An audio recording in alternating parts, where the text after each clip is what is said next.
Sandiaga Uno optimistis pertemuan G20 dongkrak perekonomian Bali. Abadikini.com.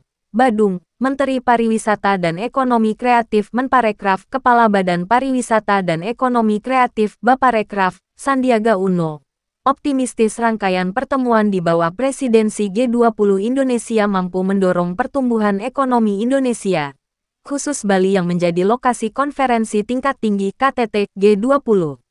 Hal tersebut disampaikan Sandiaga dalam keterangan pers di Auditorium Media Center G20 Bali, Bali International Convention Center BICC, Selasa tanggal 15 November tahun 2022.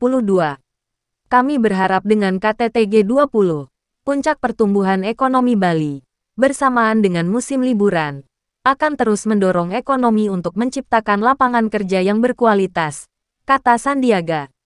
Menparekraf menyampaikan, ekonomi Bali di triwulan 3 2022 tumbuh signifikan dan diproyeksikan akan berlanjut di triwulan 4 2022.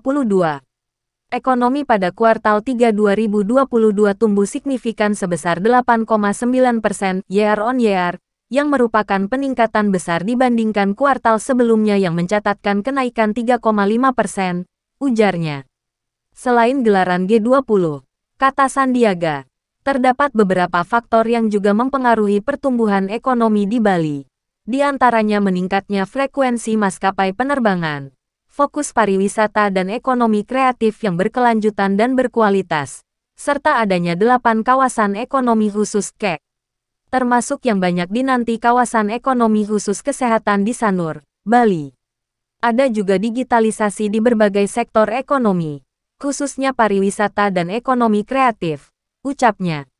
Sandiaga menyampaikan, pihaknya terus mendorong peningkatan daya saing pariwisata Bali di tingkat global, di antaranya melalui paket insentif dan paket wisata yang menarik. Kami juga meningkatkan kegiatan promosi dan kami juga ingin mendatangkan lebih banyak penerbangan dari maskapai global, kata Menparekraf. Selain itu, lanjut Sandiaga, Kemenparekraf juga mengembangkan wisata bahari khususnya pelayaran dengan menggabungkan banyak destinasi menarik di Bali dengan destinasi lainnya. Hal ini merupakan bagian dari upaya mempercepat pertumbuhan ekonomi.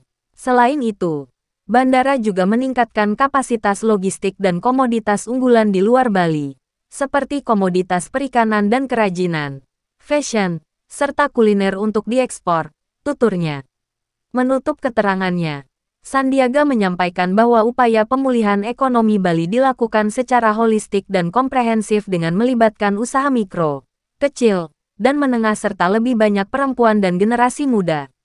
Pemulihan ini harus bersifat holistik dan komprehensif dengan konsep no one left behind, tandasnya.